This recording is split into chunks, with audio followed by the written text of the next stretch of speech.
Let the tut commence. Totally. Yes.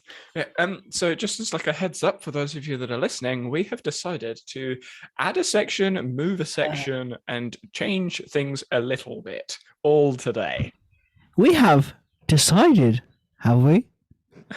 Funny one. Yeah.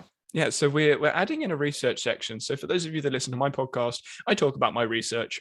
Well, some of my research throughout the week because I can't talk about all of it because I have no life. But John doesn't necessarily talk about his research as much, and I'm curious to see what John has like researching. And this isn't just academic articles. This is Yes, that's a really cool point. We do need to actually point that out around what we mean by research. It's basically what we looks up on the internet. Yeah. And that's pretty much it. What notes we're taking, what things we're thinking about, what ideas we're percolating on. Love and that just, word. I know. I felt it. I was like, oh, percolating. Oh, let's go there. I went from Hey, Devonshire to... hold up. I'm going to need to get up a Google Define tab for that. That is my experience half the time when I'm reading papers. I'm like, Google Define, Google Define. So let's do that now. Define percolating. Like, I love the word and I think I know what it means. Like, I've heard it in conversation, but I don't actually know like, what it means. So, John, enlighten me and us for those that may not know. Wow. What the hell? This is the weirdest. I love these words. I love words. Sorry. To pass through fine indices, to filter, to cause to pass through fine, even more posh words as a liquor, to filter, to filter. Let's filter it. Why don't I just say that? Percolate. Yep, that's what I thought you meant, but I wasn't sure. So I was like, "Hey, can you Google define that for me, please?" Pretty much. For those listening, yes, I could have, but CBA. Yep, because I'm going to be doing that most of the day anyway. So I'm not starting now. So this is why I have a Mac, because I literally just have to if I want to search a word at all, I highlight it and then I just push down on the pad.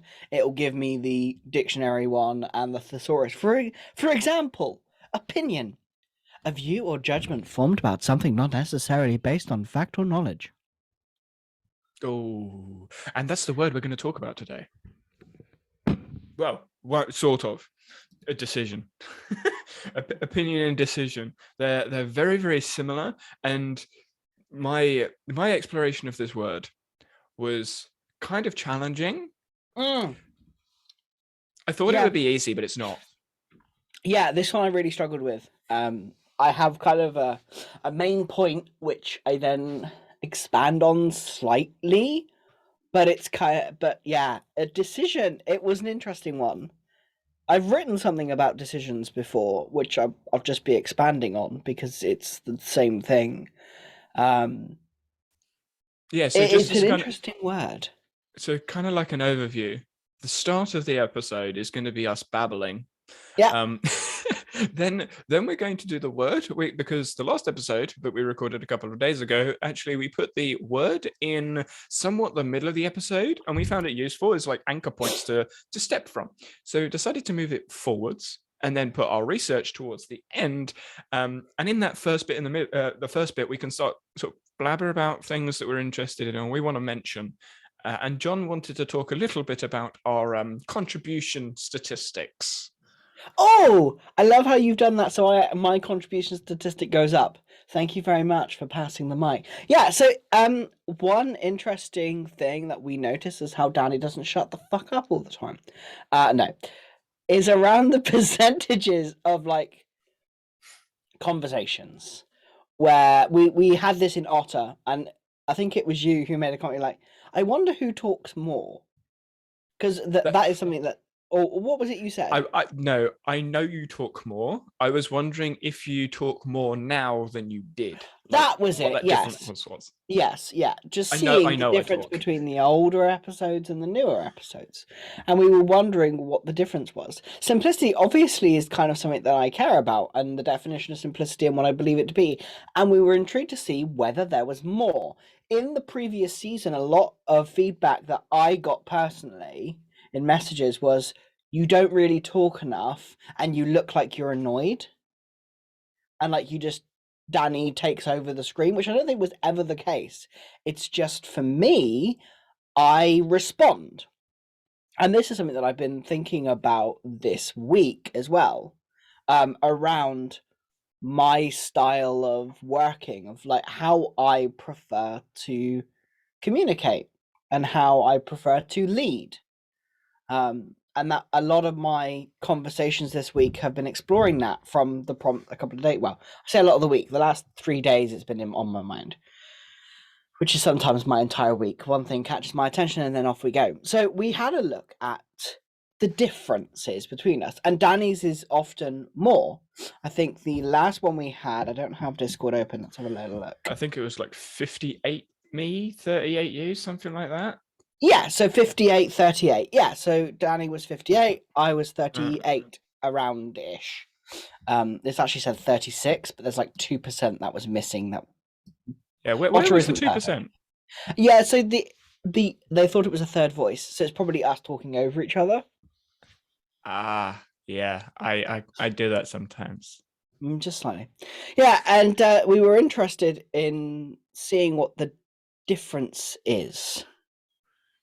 And I don't think it's necessarily a good or bad thing. I think it's more of an insight into the way conversations tend to go. Now, I know from my personal experience, working with a lot of pro athletes and working with a lot of younger athletes, I can't talk much in those situations because most of the things I have to say would be irrelevant or would actually hinder their ability to train.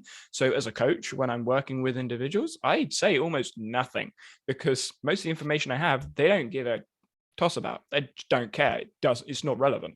All they care about is how much weight do I put on the bar, or where do I need to move to do this, that, or the other. That's it. Once I've given the answer and maybe a little bit of a question for them to explore, that's it. That's me done.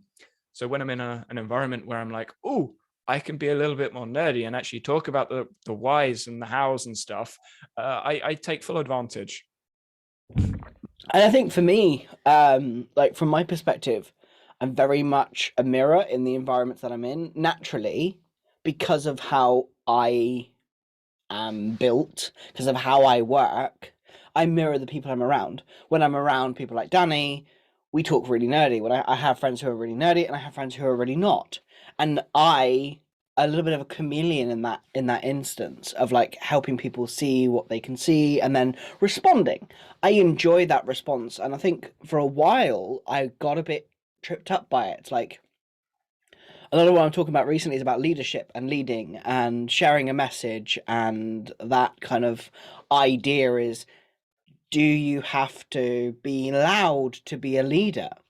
It was something I was discussing with my coach, of like, I respond, who am I? Because when I don't respond, I find it very difficult to actually just talk to a camera because there's no feedback. The only feedback is my own face. When I respond to people, I can see the reactions and then adapt what I'm saying to fit that. I can go from talking about, one of my notes that I made recently was around, rethinking organizations and rethinking organizational structures, and then quite literally in the next 10 minutes switch to putting, this is where you put this thing when it's a big thing or a small thing in project. Same thing, project management, task management, it's the same thing, but it's adapted to the person I'm working with or talking to. And so it was an interesting discussion and an interesting like reflection for me, because I knew I spoke a little bit less, and my concern was the impression it gave, like I was annoyed. I have the beauty of resting bitch face. I like listening. I am an intense listener, and that is one of my superpowers, of intense listening and really like taking in every single thing and then responding when I have something to say. If I don't have something to say, there's no point in me responding. I don't want to hear my voice just for the sake of it. I'm deliberate with how I speak, which doesn't sound like it half the time when I'm blithering out my backside. but everything I'm saying is deliberate. How I am talking and communicating is deliberate based on the environment that I'm in. And it's going to be quite interesting now that we have this reflection of like, is it going to get more as I build? Not necessarily confidence isn't the right word. As I become Recognition. more, You, yeah, you become more aware of as your. I become more aware of like how little I speak, will I speak more? Will the quality of the conversation go up, stay the same, go down? I'm intrigued to understand that as a bit of a active experimentation. Oh, that's the thing I've been thinking about. We can talk about that too. That'd be fun. While you were talking, something came up, and it was kind of amusing. You mentioned about your listening face, and people that have watched my recent video about Brilliant may have seen Yeah. some of my what is going on now. Just a bit of like a background into the creation of that video, which is why the audio was so pants. Is when I was decided to do the course, I did the course on a different day to recording the blue version of me, and for whatever reason the neighbors were making so much noise, it was irritating in the recording because I didn't think the mic would pick it up, but it did. But yeah, that was me. I mean, it was half an hour, like sped up to 15 minutes, but it was me making silly faces, getting confused, getting irritated, and just not understanding stuff. And that was my learning face, like when I'm doing things. And those reactions were not for the camera. After about the first minute, 2 minutes, I forgot I was even recording, and then I was just doing the course. Yes, I talk out loud when I learn, and all of those reactions were not for the camera. And when I'm looking back, I'm like, it looks like I'm acting up, but no, that's just how I am. And when I was in, oh, I say when I was in university, so that makes it sound like an age ago. Back in university, like a couple of years ago, all of my lecturers commented about how disengaged I looked, how much I always fiddled. I distracted them by me fiddling because I used to take in a pack of cards and just do some like card shuffles because I needed to do something. I couldn't sit still, and I still can't sit still. Or taking some juggling balls and just like juggle on the table. For those that don't know how to juggle on a table, it's basically just a normal juggling cascade. You just use a table instead of the air because yeah. But yeah, and I'd do that and I'd mess around and I'd stare out the window for like half an hour, and then someone would ask me a question. I don't know exactly what's going on because I'm paying attention. I'm just need to stare at something rather than the same person for half an hour. And I just looked extremely disengaged, and I always slouch on my seat. I'm always like all the way down here. I'm like leaning on my shoulder, and yeah, and I just don't look engaged. But in actual fact, my brain is like fully going, like 100%, 1000% ticking over. So it's just interesting that you brought up the way you look. It's also and also a point that I realized as I was going back through these. I already know I can't keep still, but I'm always moving, as I am right now, becoming very aware of how much I move. And it's interesting because to a certain degree that looks like I'm uncomfortable or not enjoying or there's discomfort there. No, I just can't keep still. This is just how I am. I look to the sky, I look around. And there's a point where it's like, will it be distracting? And then it's like, yeah, I don't care. Because it's reaching a point where I've got to a point now where a lot of my work is around working with what you've got, with who you are, actually who you are, not with trying to be someone you're not. Because real change happens when you accept who you are, not when you try to be someone you're not. And so a lot of what's been happening for me recently is just looking at myself and going, okay, what the fuck is that on that screen? I'm surprised my screens have not broken. It's about going, okay, these are my things. This is what I do. That's Right. me. Yeah. I can't edit that out. And I think like for the podcast, for the reason why I moved away from YouTube on a like marketing standpoint was I was editing out who I was. I still had a lot of me in there, but I was trying to splice and dice and cut it down and bring it closer and timings and stuff like that. And it wasn't working. Like the actual data supported that. It wasn't working, and I wasn't sharing it because it wasn't really me. It was a prim and proper package of me, which for someone who's teaching and sharing and whose main kind of leadership voice is around being who you are, it was disingenuous as hell. And so it's gone.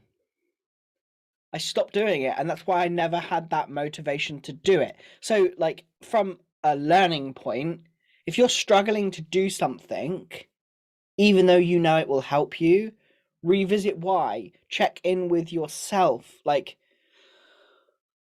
I like videos, I like consuming them, I like recording them, I like the editing process. It is a creative process, but it didn't fit. Something was wrong. I never did it consistently, quote unquote. I couldn't do it consistently.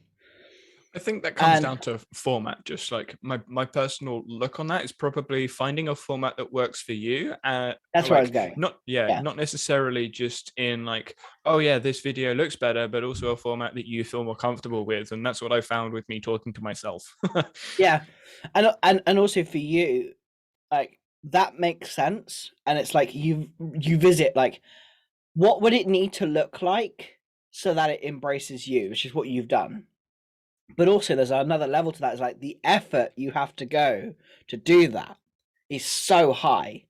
And if that is too high, like for you, you're in a really fortunate situation where you don't have to worry about making money or any of the other parts. It's just you. You're kind of left to your own devices most of the time. You go down and have food and all that stuff.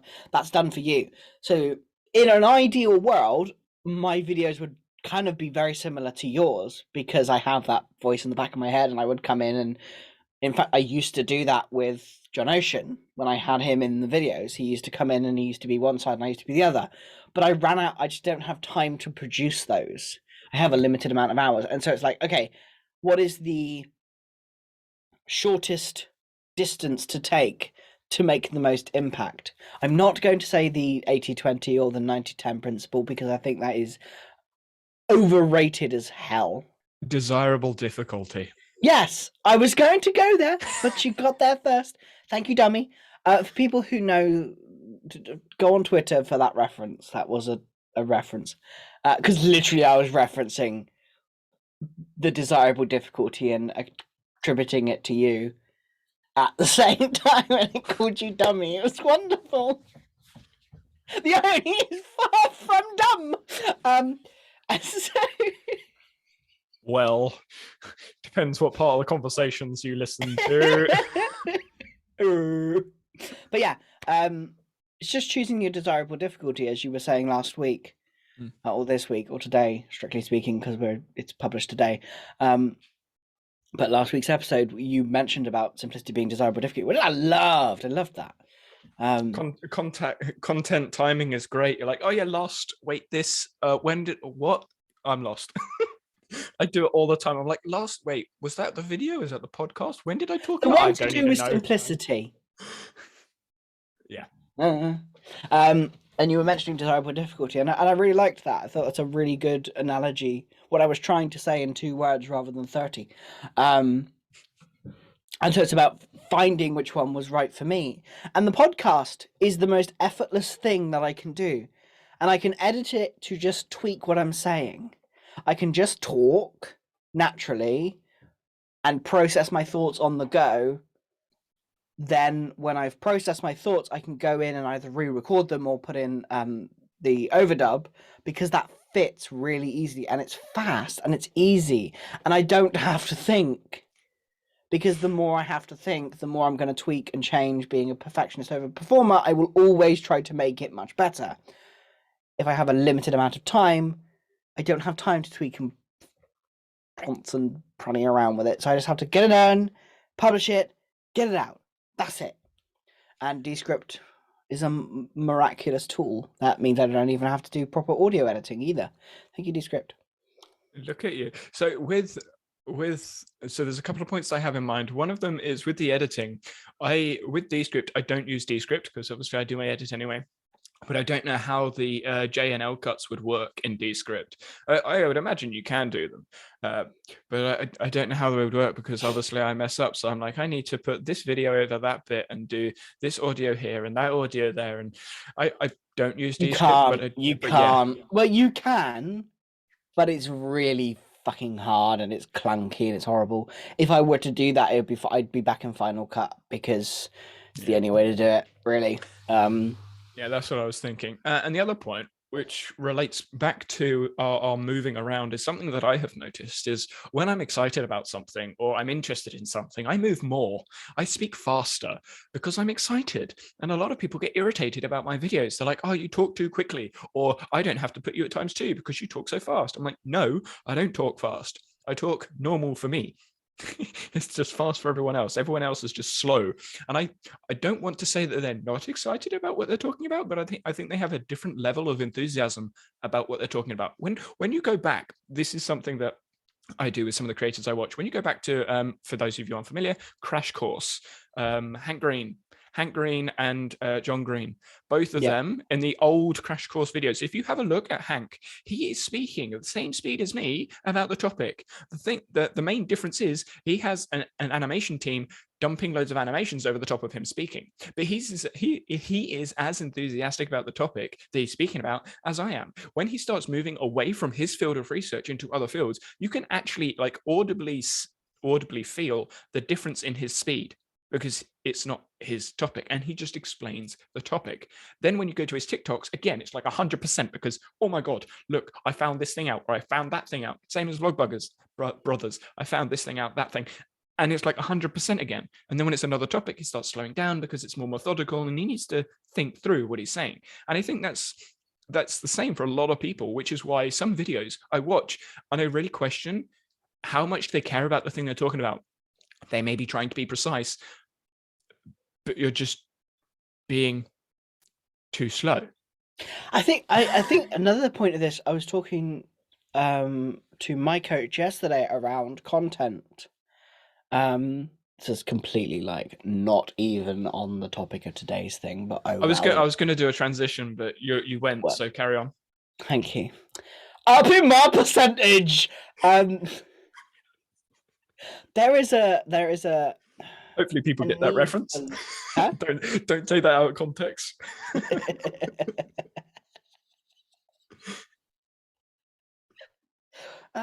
There is a need right now in the business world for live content, for like the real pure and simple like human being behind the content, instead of the scheduled content. Even if you record the scheduled content and then make it live, it still doesn't feel the same as if you actually just come in there and you tweet, and you come in there and you record a thing that you were thinking about.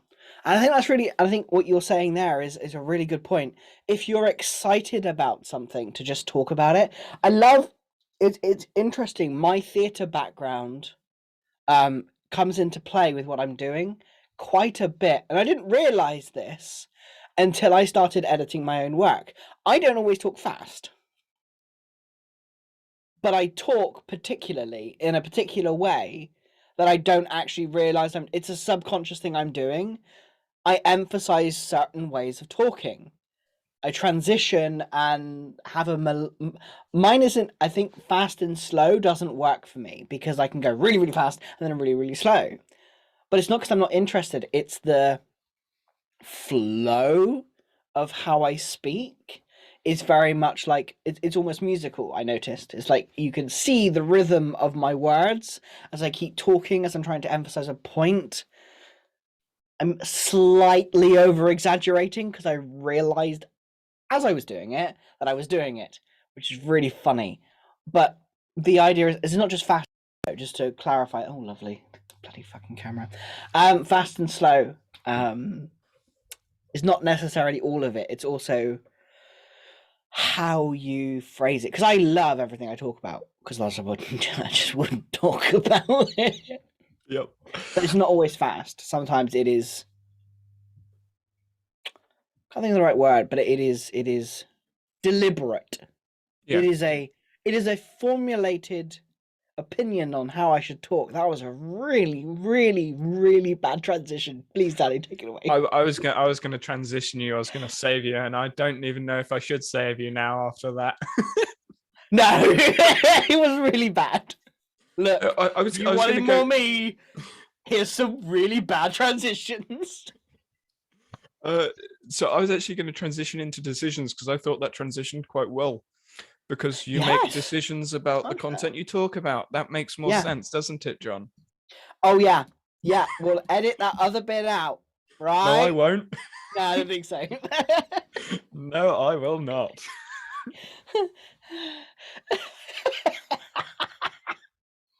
Not having control of the editing is painful. Yeah, but neither do I. He was like, cut, goodbye. I don't even do the second cut half the time because I just end the call. Also, can you please name your files? I did. No, you didn't. You called it NN Podcast Audio. Yeah, because How am I supposed to be able to see at a glance when I have a folder that is huge, full of Notion Nerds audios? Name them! Okay, so I realized that when I shared it with you, because in my folder system, I don't have any like archivable content in the folder. So I don't need to name it. I just name it Notion Nerds. So like NN for Notion Nerds, audio, because the video obviously goes into YouTube, and then podcast because it's a podcast and not like whatever. Right. So right, hang on a minute. So you knew that you might needed to name it, and No. then you made a conscious decision to Yes. not name it. Yes, I did. Yes, I did. So in teamwork, you're supposed to work as a team, not try to trip each other up. Yeah, but that's no fun. That's I was like, oh, he hasn't uploaded it yet, because there's another one that says and an audio. Oh, Look he at the hasn't uploaded it date. yet. Look at the date. No, on when you upload it to Google Drive, the date doesn't update. I checked that. Oh, okay. Well, I did send you a message, and it should be the one at the top. So I've already published it. It's fine. well, yeah, I know. No, but it's always going to be the one on the top. So just. But it's not. Why not? It is on mine. No, but it's not. Have you got it sorted in a different way? No, I tried to sort it, but it doesn't show the one at the top. Oh, Because what you I could think do, it's the- you could use I think it's- this folder thing called an archive. No, fuck off. Yeah, but I like to keep all of them in one place. There's this framework called Para that's quite useful. Yes, and I have the Notion Nerd podcast in my project content folder. So Yeah, but you don't archive them once they're done. no. You just, I mean, even when I open up the folder, I don't bother looking at the rest of it. It's a massive, it's the biggest folder I have ever seen. Like on my computer, it's the only thing that has more than like 4 files in. Look, I might be slightly a digital hoarder. Just slightly. Yes, I could go into my archive and see folders with like loads and loads and loads of files and stuff in, but it's my archive. I don't need to. All right, fine. Decisions. We'll actually talk about decisions now because my decision was very deliberate. I think most decisions are deliberate, but that's not my first point. My first point is comparison of options. Ooh. And yeah. That's the only thing that came to mind really to start with. Was like, it's a comparison of options. Yeah, let's leave it at that. But I haven't. I've got 4 other points. And my thinking. Yeah. Sorry. Let's leave it at that. I haven't. I got more points, but let's leave it at that. No. Yeah. That right there is an example of me talking to myself whilst talking out loud, which is why I needed to add in the second me in conversation. The amount of clips I have on my camera where I say something, I disagree with myself, I then have a conversation, I then carry on, and I'm like, I can't put that in the video. I've literally just had an argument with myself about the script that I didn't write. Yeah. And this is why I can't do that, because I would constantly be doing that. That is the problem. I just know that there would be too much, and I wouldn't know which bits to cut, which bits not to. It would take too much time, and the video would be like 3 hours long. No, with the conversations with myself, because I'm somewhat scripting out these conversations now. I have all of those side thoughts while I'm writing out what I'm actually going to say. So my brain goes all over the place. I'm like, oh yeah, I could say that. Oh yeah, I can say that. And oh yeah, that's quite a funny joke. And when I'm going through the script, I think I actually know that really wasn't a funny joke. That was just a really bad joke, but I'm going to keep it in anyway. And going back to my point, comparison of options, they're the things that I think has not necessarily a good decision or a bad decision, because I don't think a decision. like has a direction, but I think it's a comparison of consequences. That's how I see it. Yeah. One of my points, which is one that I wrote about, I think I actually should put point 2 in first. A choice and a decision, I don't view them as the same. So a choice is flexible. I've chosen to do this and I can choose to do something else. But when I decide to do something, it's final. The word decide, the etymology of the word is to cut off. Literally to cut off. So that's kind of my point, is like a decision is final. I am cutting off another option, which is why, and I'm going to open this can of worms, why decision fatigue exists for decisions. Now, I have opened up that can of worms with the researcher who's done loads on decision fatigue, and I'm being prepared to have everything ripped apart. So off you go, Danny. So I haven't done that much of a big deep dive into decision fatigue. It's only like a couple of couple of days. There we go. No, I love a couple of hours, yes. A few hours, a couple of days. The reason I say it's not that much, because in comparison to other topics, it's extremely minimal. What I would say with choice and decision, the way I see it, I'm going to give you an illustration, like an explanatory illustration of what's going on in my head, is, you have that path, the traditional path where you have 2 routes going off. There could be like 20, but we're going to go with 2 to make it simple. Desirable difficulty. And yes, that's my blue Danny coming in. The choice, I think, is the single path. You have made a choice, and that is the single path, but that single path, you could move left or right. Like the choice, you can move left and right. The decision is when you actually split off, i.e. cut, and you go down a certain direction, and that decision is another choice, which could lead to another decision. So I see a decision as the crossroads, as it were, the actual splitting of the path. That's how I see it in my head. And when it comes to decision fatigue specifically is different from fatigue. I'm not going to go into fatigue because I have researched fatigue quite extensively. And I'm not going to go into fatigue. 91. I mean, to give you a bit of a background into why fatigue is quite heavy into my research, is some of the PhD researchers that I speak with as part of my soon-to-be project, they have done PhDs into fatigue, into multiple sclerosis, into other chronic fatigue and pathological fatigue, transient fatigue. How do you model fatigue in Bayesian models approaches and other approaches, whether that's state or trait fatigue, loads of different things. I'm going to stop there. And decision fatigue is, dig myself out. And decision fatigue is a way of using a word, fatigue, to note tiredness.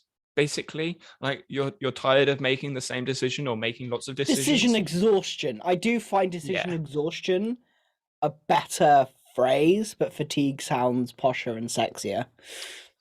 It's more known.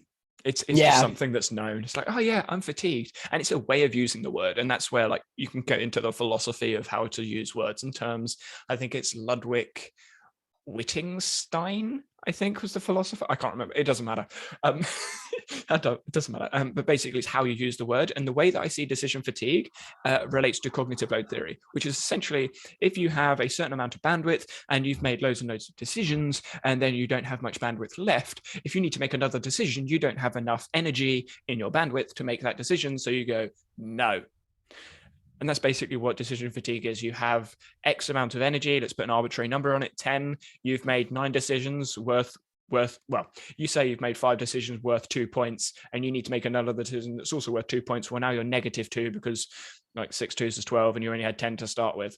Basically. It's the same thing as like spoon theory, where you have a certain amount of spoons when it comes to like managing yourself, and having 10 spoons and every single action you do takes away spoons in the kind of can't think of the word I'm looking for, the world of no, it's gone, it's fine. And because I'm researching this at the moment, I want to tie it in. overtraining syndrome, and REDS. REDS stands for Relative Energy Disorder Syndrome, which basically is what we're talking about. Both of these syndromes come from overtraining, and this is where the link between, I think the link between sports science should be more more explicit in a lot of the research that's spoken about all over the place. Like decision fatigue relates to cognitive load theory, and cognitive load theory literally parallels overtraining syndrome theory and overtraining syndrome. So essentially you have functional training and non-functional training, which is you train and you get a response and then you benefit from the response. Functional. Non-functional is you train, it's called overreaching, but yeah. Non-functional being you train and then you train so much that you're actually too fatigued to recover all of it. That's like when you get DOMS, delayed onset muscle soreness, or something like that. You feel bad. And when you've non-functionally overreached too much, you then get to overtraining syndrome. And that's where I think decision fatigue is. I think decision fatigue is the non-functional overreaching of you making constant decisions throughout your day. And then if you do that too much, you then become burnt out, which is overtraining. And that's how I see the relationship between the two. I think they parallel quite well. No, that's really interesting. Yeah. So I think in music with guitar, I can relate that to guitar. If you play too much, your fingers get to a point where they are agony and it stops you from being able to play more. I actually got too into what I was doing for the first time in ages. I stopped playing for a while. I've come back and started playing. Obviously, the toughness of the tips of my fingers have softened considerably from before. But I tried to do what I used to do. And obviously, I knew that was going to be painful and not great. But it stopped me from playing for another few days. So instead of being able to spread it out, I had to stop because I just couldn't play. My fingers were not responding. All the muscle memory was not. No one cared. It just didn't care. Who cared? It was in too much pain. It's kind of like the beginning of the new year when everyone goes, I'm going to go to the gym. They go to the gym and then they feel absolutely awful because they haven't been to a gym for like since January the year before, and then they stop going to the gym. Like they just overdo it. It's also like when a bunch of people suddenly go, I need to be organized. I need to get myself organized, sort myself out. I need to set up a project management system. I need to sign up for Notion. I need to start downloading all of the templates and the resources and then start using them and then burn out and then don't do it for the next year because they think that Notion isn't going to work for them. Okay. I think you got a little bit like too personal with that example. You're just staring at everyone. Yeah, for those listening, he was staring at you with evil eyes. But it's what we all do. I mean, you and I did it. That's why we recorded another episode to say, hey, we're actually doing less than what we said what we were going to do. Certainly did. I think you did too, didn't you? Or was that just me? May have just been me. I stick to what I do. It's just whether I publish I'm doing it or not. Yeah. Yeah. And when I stop something, I say I've stopped it. Like when I stopped using Notion, I said I stopped using Notion. Yeah, that's basically the only habit I've really stopped. All the other habits are just ingrained in what I do now. So yeah. Have you gone through any other points on your list? There's one more point, but you can talk first. I want your stat to go up so I don't look like such a No, I've spoken loads. Come on. Okay. We will see when we get the stats. We might have to do like a Twitter. Oh yeah, look, here's the stats from last episode. Here's the stats from this episode. He really tried not. Using prior knowledge to justify. Ooh. So I think a decision uses prior knowledge to justify the decision that you're going to make. Whether that is a good justification or not, that is irrelevant. I think it's just there needs to be some justification which comes from your prior knowledge, prior beliefs, prior experiences, etc., etc. Nice. Cool. I like that. Yeah, no, I thought that was really good. I didn't have that. I went very literal, I think. Well, no, I wouldn't say literal. I think I was more focused on what it actually was. Mm-hmm. For what I was thinking about. I found this one, like I said, like we were saying, this was probably the hardest one that I've done so far. I struggled quite a bit with trying to figure that out. So what I drew upon is the Gestalt cycle of experience of like, where does a decision come in? Like, where does it move us? And my kind of thought was it's the trigger from moving from awareness to mobilization. So to English that, it's like awareness is when you are, it's drawing your attention. It's like, this thing isn't going away. This figure, this idea is not going away. It's drawing my attention now. There's something there. I had 2 previous points where it was drawing my attention. This is now a thing that I need to think about. And then it moves to mobilization, which is what I just said. That's the decision. It's like, I'm actually going to do something about this.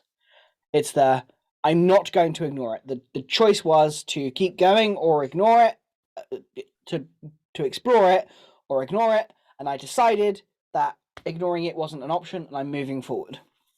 And so that's kind of what my final point was of that cycle is like, it's the trigger that moves from awareness to mobilization. Now, this can happen incredibly quickly, or it can be really slow. It depends on where you are.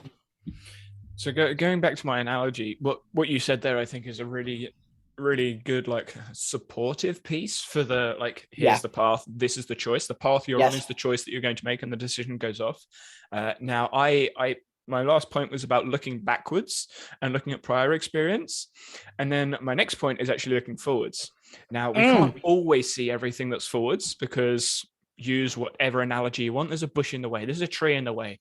There's some idiot sitting like on the road, not moving anywhere. Like you can't see past them, whatever analogy you want to use. But we try and predict what's going to happen in the future. And I think we use our potential predictions, which normally are built from prior experience. We use the predictions of where we could be going to potentially justify or rationalize the decision that we make. Maybe we can see further down one path than we can down the other. So we choose that one because we can see further. Or maybe we decide, actually, I can't see down that path. I'm going to go down that one because I can't see that far, or I can't predict that far down there. So I think we use our future predictions, which are based off of our prior experience, to help us make a decision. Yeah. Yeah. I could dive quite deeply into what that bush looks like and what that bush could be. But I will pause there because I think we're talking about our research a little bit later and what we're looking into. So I could talk about that quite a bit. Yeah. I mean, you could talk about it now. I mean, I've got 2 points up on the screen. So do you want to go so that the thought is still there? Yeah, sounds good. So I'm talking about like the cycle of continuous experience where you go from contact to withdrawal. So you withdraw from something and then you make contact with something and then you continue. A simple way of explaining this is like getting a drink. It's like the sensation is like, oh, I can feel something in my throat. I need to grab a drink. You know, I am wanting to. I have a sense that my throat is dry. I can see that my tea is on the table and it's now beginning to distract me. It's like, okay, I need a drink. I can no longer focus. I can no longer focus on this conversation. I now need to. What am I going to do? What action do I need to? Oh, I need to go and grab my drink. So I grab my cup, check that something's in it, and tip it up. Then it comes to the contact. I take the drink. I have the actual physical part of like that's me. Resolution and satisfaction then occurs. That's much better. I feel better. Or if it's like, oh, there wasn't enough in there, it's like the acceptance, because resolution and satisfaction they're not always good. It's just understanding that that's an acceptance. It's like, okay, that's fine, that's gone. And then it's the completion and closure where it's like, my throat isn't dry, I'm fine. Withdraw, I put my cup out of the way, and I'm now ready to continue the conversation. However, that's a really quick overview of the cycle. There are things that can disrupt that cycle. Now, I love them because they're just beautifully complicated words and they excite me when I see complicated words. And so my favorite one, and the one I often see nearly everywhere, is the idea of introjection. Now, I'm going to put this in a business sense because that's where I work. It's that thing of like, I ought to do something because everybody else does it. If you're someone who does what you're told, you have a rule book that you've been given and you just follow the rules.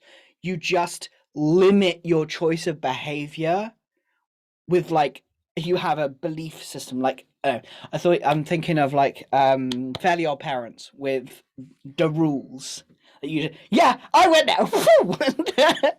Fairly Odd Exactly Parents what are you were like talking about. you follow the rules, and those are the rules that you follow, and you don't really do that. So these examples are like, I should do this, I ought to do this, I must do that, I have to do specific and very rigid pattern behaviors, and you have to be formulaic, which is often what the marketing part of business is. It is causing introjection. So that's one thing that can disrupt your years. Are you the green fairy? Hell yeah, I am. The green fairy that just makes a mischief. Yep. I'm Cosmo. Yes. No. You actually remember their names. I suck at names. Oh yeah, Cosmo, Wanda, Poof, Timmy. Wait, do any of your kids still watch it? No. Oh, okay. I was gonna say maybe that's why, but no, you just remember. Wow. No, I really love him. I loved it. It's great. It's great. I'm not ashamed. Oh, you should. I mean, we spoke about High School Musical in the last episode. So. We did. We did. What kids program should we stick in the next episode? Oh, Winnie the Pooh was quite good. Yep. So I guess going back to the topic a little bit, you mentioned Gestalt theory. Yes. And what you were speaking about relates to fatigue in a way, but relates to Bayes' theorem. For those that are unfamiliar with Bayes' theorem, it's basically like prior experience educating future explanations. And one of the models that I've been exploring the most looks at Bayes' theorem, applying it to fatigue, and I needed to get it up because I couldn't remember where all the arrows went because there were loads of arrows.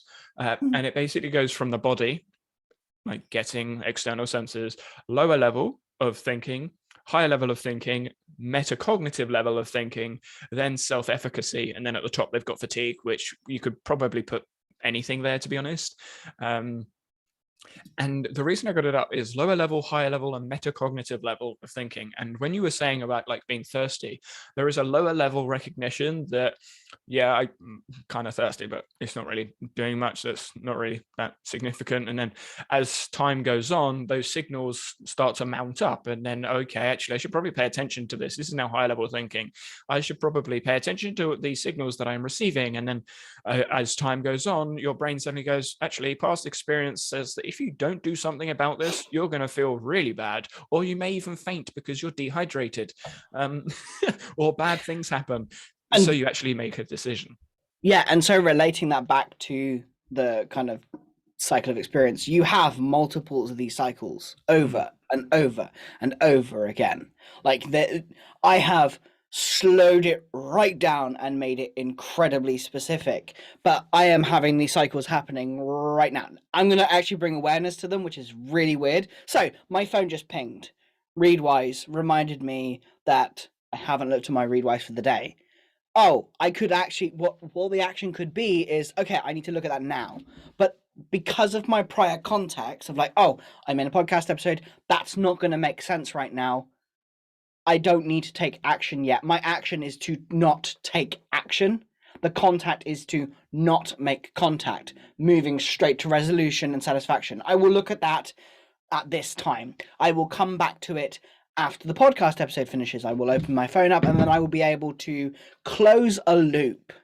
But I've already closed one loop because of the past experience you were talking about before is there. And it's like, okay, cool. I'm in a call. I can't exactly just go look at me right now. It doesn't make sense in the context that we're in. And so that is happening all the time. Even if you just like stop right now, wherever you are, and just look around with no particular thinking of what you're looking at, just look around your room, you'll find your eyes going and just connecting to objects. You think it's like kind of like for people, sorry audio people, but it just feels like one continuous flow, but really it's kind of 1, 2, 3, and we jump between objects. We jump between them instead of just going like a smooth thing. It's pretty cool. And that's our awareness cycle, and I find that fascinating. find that fascinating, that that's how our brains actually function, because we talk a lot about, you know, raising awareness and becoming aware and becoming, you know, this and that, and yet we don't know how it works. We think it's just we think we have to make it work a certain way. Oh, I have to bring more awareness to this, I have to do more about this, instead of just naturally letting our awareness cycle flow. Yes. Which is where flow comes in. I was going to say, sort of like when you said no, it's interesting. Obviously, it's part of the research, but knowing something, knowing why something, knowing of something, knowing about something, are all different things. Oh yeah. So when you say we don't know, I think we do know, in a way, in a sense. It's just bringing awareness to the knowledge. Bringing awareness to awareness. Yeah. I mean, this is literally like metacognition. For those of you that haven't followed me on Twitter or don't follow all the tweets that I spew out, some of the articles I read are titled "Explaining Explanation," "Understanding Understanding," "Knowing Understanding." Like, yeah, I'm understanding, knowing, understanding, and life is a title, which is yeah. That's a 40-page document with lots of complex words. The fourth point I actually have relates to what you were talking about, which is internal and external influence. And decisions are internally and externally influenced, and that heavily relates to my fifth point, which was actually self-fulfilling prophecy and expectations. And internal influence could be self-beliefs, which Galatea effect self-beliefs could enhance or decrease your ability to like do something because you have high expectations of yourself. So maybe that helps you or hinders you, or you have low expectations of your health. So maybe that helps or hinders you. And then you have the external version of the Galatea effect, which is a Pygmalion effect, which is external influences and expectations. So a coach, a teacher, a peer, a parent, a friend, whoever, their expectations on you, or I should be more accurate, your perceptions of their expectations on you, can influence, again, your behavior. You don't want to disappoint them, so you act like this, even though that may not go like in alignment with whatever it is that you want to do. It doesn't match up with what you want to do, etc., etc. So internal and external influences. And then the other effect that I have there for the self-fulfilling prophecy was the Matthew effect. For those unfamiliar, the rich get richer, the poor get poorer. That's the traditional sort of like term sentence that's attached to the Matthew effect, which is essentially if you start earlier, you are more likely to have an advantage than someone else. The traditional piece of research that is attached to this is reading. Those people that learn how to read earlier are more likely to read more. So over time, they're going to read more books, get better at reading, and then get all the associated benefits with reading more to someone that doesn't learn to read, doesn't therefore like reading. And when they're compared with the person that does read, they don't bother, so they don't try as much. And the difference goes from, oh, they can read one page, so they can't read a single page, to this person reads 100 books a year, stupid example, but 100 books a year, and the other person doesn't read at all.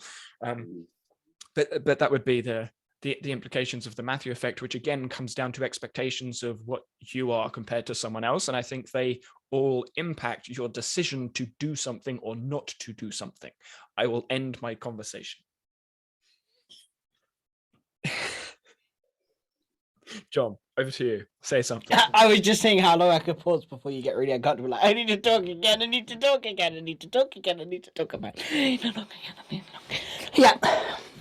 Yep. That's it. Pretty much. You're not helping my percentage. That's it. I'm not trying to. I don't see the point. That's fair. That's fair. Okay. Did you get any thoughts like through that? Because a lot of what I basically just kind of explained was an effect that I see in the relative age effect, which I have done lots of research on. I've got an extremely hefty article about it. And all of those things are related to what is termed social agents, i.e. yourself, other people. In sports coaching, obviously that's the coach, that's the athlete themselves, the parents, and then peers.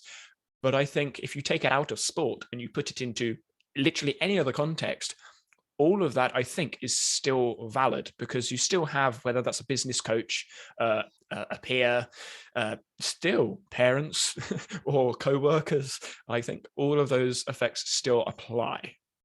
Yeah. I think a lot of what we talk about applies in so many contexts, more than is ever thought of by the vast majority of people. Often we stick with the context we know because that's what we do. We stick with the stuff we know, but a lot of it has a good connection to everything we do. And I find that just interesting, of how many ideas, as I've been thinking more about like the research, the actual research I've been doing, and how the ideas connect together so easily. It's effortless if you just take a few seconds to just go a Effortless little, output. yeah, just go a little deeper and be willing to look at things. Did you get that reference? Effortless output. That's they do. No. Nat Eliason, Rome. Oh. That's the name of his course. Oh. Yeah. Yeah. No. No. Is that no to Nat or no to Rome? Just no to Rome. I don't like Rome. I don't get. I think when I first explored network thought and that idea of networked thought, I have thoughts on networked thought.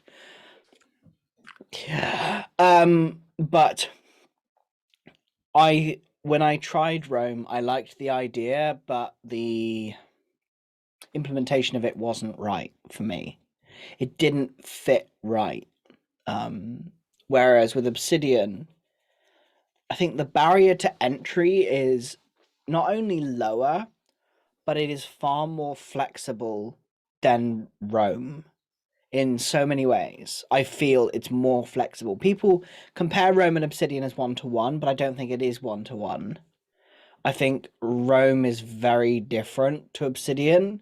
I have no evidence to support that, apart from my own anecdotal experience of like Obsidian versus Rome, and how they are just, I feel they are very, very different apps. Although they're trying to provide an option to achieve similar things, I like network thought and connecting ideas, etc., natural connect, blah, blah, blah, blah, blah, blah, unstructured ideas, blah, blah, blah, blah, blah, blah.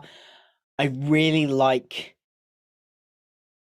feel that Obsidian does it in a way that is more approachable for the general population, and is less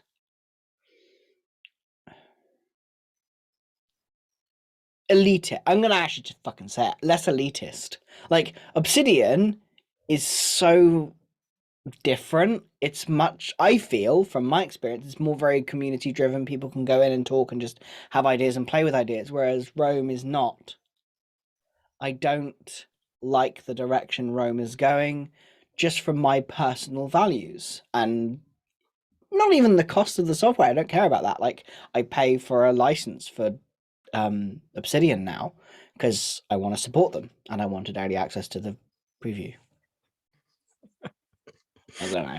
I was going to say, I think money certainly has a role to play, but logsec or logseek is a tool that I'm going to be exploring very soon, which is very similar to Rome. And when it comes to this sort of researching network thought, I am heavily invested in researching. It is most of my time, and I have found Obsidian to work on literally every front. My process of writing Mo's is just so seamless now. I had to do a bit of like faffing yesterday with Word, and I was just like, you know what? I can't be doing with this shit anymore. I'm not going to do this formatting and layout and crap in Word because grr. So I'm just going to export it from Obsidian and dump it into Word, and then export it as a PDF because it's just easier. Yes, I could export it straight from Obsidian into a PDF, but I do all my spell checking in Word because Grammarly and Pro Writing Aid. Yeah. both of those are there, whereas Obsidian doesn't quite work with them. So I see Obsidian as my first draft, Word as my edited draft, and then PDF as my finished, my final draft. And Logsic works in a similar way, but the actual flow of working in Logsic, from my experience, I'm going to be educating my experience, getting more experience into Logsic soon, it's limiting. It's restricting in how you can do the research, even though it does give you all the queries and this, that, and the other. I don't need it or want it or would use it. I don't use data view in Obsidian. Everyone's like, oh, data view is amazing, blah, blah, blah. I don't use it. Or queries are, I don't use it. I don't care. Why do you think notes, like simple notes or Evernote, is still doing well? People don't care. Yeah. I think this is just personal preference. Like, the context of what we do. I feel that Obsidian has Rome has a place. Absolutely. I don't think Rome is inherently bad. It's just not what I would use. And that's fine. There's often a competitive viewpoint of all of these apps, which we have discussed multiple times, and I was going to say something that's intriguing to me. Obviously, Tiago Forte does this Building a Second Brain course, and in his course, sometimes anyway, he has shared the app usage of the users in the course. And Evernote traditionally has been the largest app use. And obviously Nick Milo on his course, everyone uses Obsidian. And then Nat Eliason, everyone uses Rome. And then you look at the other sort of knowledge-based courses that are out there. There aren't that many because Building a Second Brain is the go-to. But Building a Second Brain isn't really, from what I have seen and from the conversations I have heard about, it's not really getting an output from the knowledge that you have. It's organizing the knowledge that you have. It's organizing the tasks and the projects and just life in general, because it's inspired from GTD, which makes total sense. When it comes to getting something from the notes, getting an output from the writing, maybe that's where rite of passage comes in. I'm not as familiar with I think you'll find it is. I think that's been designed. They do touch on that a little bit in Building a Second Brain, because I've taken it, but I've taken the older version, so it may have changed. They did a big rebuild of the curriculum recently, which I haven't attended because I just don't have the time. I'll take your spot. Nah. I don't think you'd enjoy it. Really? That's surprising. Yeah, I'm going to be completely frank. The main reason I haven't got it is because of the money. Like, I am not going to spend money on a course that shares most of the information online anyway. Yeah, I don't think. I think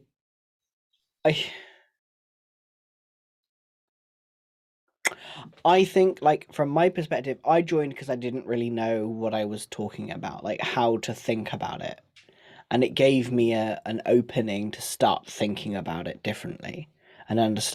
But it was very much a basic idea.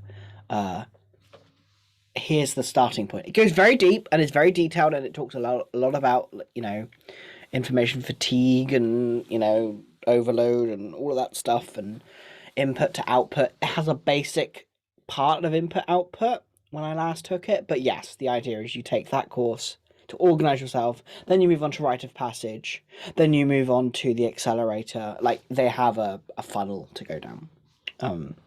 Accelerator? I've not heard about that. I know I about think it's the Keystone. I think it's the Keystone Accelerator. I think that's what it's called. Right. After rite of passage is Keystone Accelerator, I think. Might need to have a look at that then, because rite of passage, I'm familiar with David Perel's work, and I'm familiar with Anna, who seems to be on all of their promotional work. Like, when I went on to Building a Second Brain or Rite of Passage or any of the testimonials, Anna is the one name there. There is another guy there as well, and I've looked at their work, and it's interesting. It is interesting with what they share, and this is like part of the research I've actually been doing this week, which is why I started talking about it. I didn't actually explicitly say that, but I've been researching other people's research and how they do it, and from what I can see, this is from an outsider's perspective because I haven't taken all the courses, etc., etc. I've been subscribed to Anna's newsletter for 4 months now. I read all the stuff, and it's, from what I can see from the emails newsletter, yes, I understand that you want to be shallow in some of the explanations for marketing purposes, but the information that's shared on the newsletter, the information that's shared in the Twitter threads, and the information that is shared online, from what I can see anyway, is very surface, which might be a marketing tactic. I don't know, but it's very surface. And the references are all old books. There's no recent research, no what I would class as solid evidence base, even though she's in teaching and educational science. So there is a massive evidence base, and I'm fully aware of it. And when I look at other individuals from Rite of Passage, it's very much, hey, this is my experience. I'm going to write about me and what I know online, which is fine, and that's how they want to do it. It's great. What about the people that want to have an evidence base, that want to be able to fact check, that want to do reference, not necessarily as an academic, but I mean, I saw a Crash Course promoting or showing that they've opened a spot for script editors, which are basically fact checkers for Crash Course. How do those people do their work? How do fact checkers do their work? How do people that are actually like trying to find answers to things that they need an answer to, rather than just someone's experience, medical issues being one example? How do people find that? And I haven't found yet a course or someone talking about how to do fact-checking research. I just can't find it, and it's irritating. I'm sure there's one out there. I just can't find it. I think this also leads to something I've been thinking about, something that I've been... So a lot of my work is not tactical. It is, but it's not at the same time. It is very much like I teach people or coach people into thinking critically and asking questions, which is not a thing you can market easily. There is not really a course to easily teach critical thinking. And I think this might be a similar issue. So the way I see it, and this is from my experience at university, is my head of course, my undergraduate, was heavily into psychology, sports coaching, heavily into psychology and pedagogy and basically educational sciences. And educational sciences are about how we learn. Derek Muller, Veritasium, has done videos about educational science. I think it's called The Science of Thinking, and the biggest myth in education, or most persistent myth in education. Like, he's done a couple of videos about educational science, and they are quite popular. And loads of teachers, when you go into the comment section, loads of teachers look at it like, oh yeah, this is good. They talk about it, blah blah blah. And there are teachers talking about curriculums, and they talk in their own groups about things. And lecturers and not many professors, because most of them are busy doing like application grants for research. But those sort of conversations are being had in so many different places about educational science. It's just not in one place really. And the people that do talk about it, from what I've seen, aren't that invested in the research, because the people that are doing the research, or that's doing the research, are not talking about it apart from in research. And then the people that are doing it aren't doing the research, so they're just talking about it from their experience. And you're like, bring it together.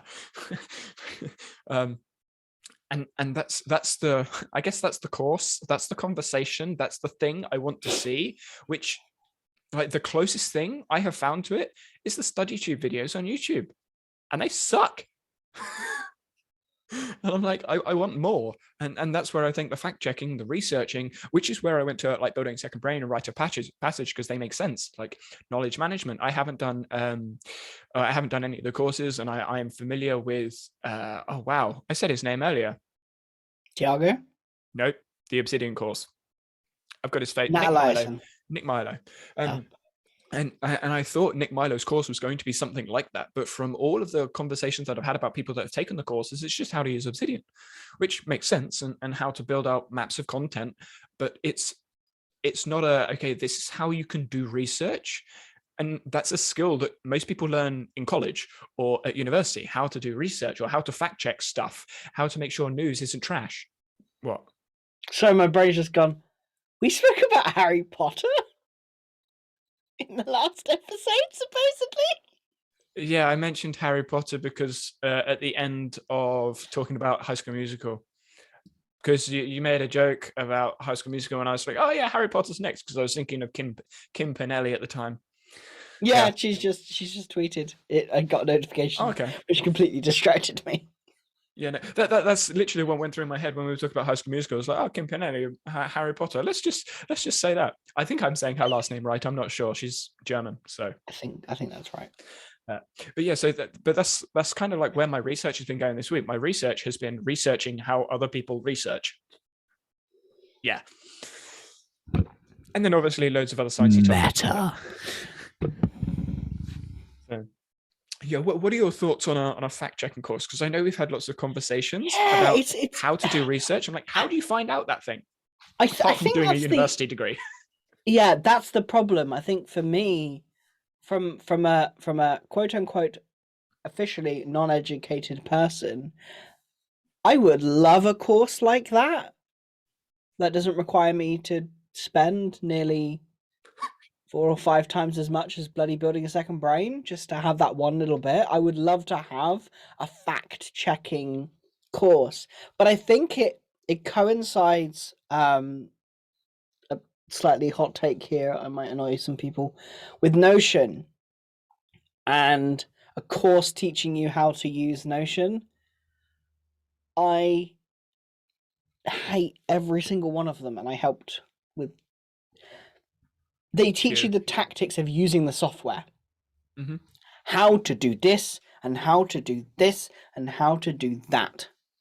Whereas something I've been exploring recently and thinking about is how could I boil down the way that I ask questions about Notion? Because when someone comes to me and inquires around Notion and what they want, I have a set of questions I will always ask them to get them to think and research in them.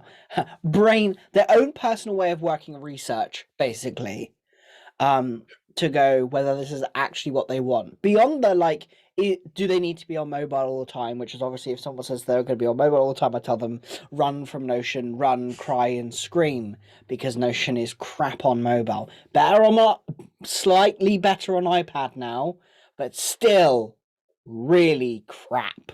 That's something that I think Obsidian has done really well, surprisingly. Yes, yeah, Obsidian on the phone is amazing. Like, they could have screwed it up really bad, but they didn't. iPad's really good as well. I haven't tried it on an iPad. I'd be intrigued to know what it's my like. sister's. Yeah, my sister's iPad. Like when I mean, yeah, like the scribble thing can take time to get used to, but the iPad app works exactly the same as the phone app, just on a bigger screen. See, that's what you need. Whereas with Notion, they have different fucking versions. Why? But anyway, as I was saying, sorry, got sidetracked by that. But it's the philosophy of why you use Notion, and that's never taught. It's all done in consulting, which makes sense from a certain degree because they are hard questions to ask. But can that be taught as a course? Starting from an open framework, and the same thing is happening from the perspective of the course you're talking about, like how to rethink research. I think it's rethinking, and so obviously I've done research into research, and a lot of what I know about how to research, how to think about things, how to learn about stuff comes from books, or comes from like what I've been told at university. Yes, it also comes from experience and the tools. So there is certainly a tools element to it. Like, how do you actually find meta-analysis? How do you find academic papers? What publishers or journals or things should you get notifications for? How do you get notifications for them? That sort of stuff. Then, well, how do you actually get the notes out of it? What do you do with the notes? That sort of thing. There's that element, which I would imagine is probably explored in building a second brain, like how to find the things, how to get the notifications, because I know Instapapers talked about, and then all the like the public stuff, and then bringing it together. That's great. But then what do you do after that? And the after that bit is the rethinking. How do you rethink? How do you even start approaching rethinking? How do you approach not necessarily writing an essay, but putting notes into something that isn't just a random note to be forgotten about? See, they do cover that in Building a Second Brain. They cover it progressive summarization. Yeah. And so it starts from the top level and goes layer down, layer down, layer down. There is a bit of that.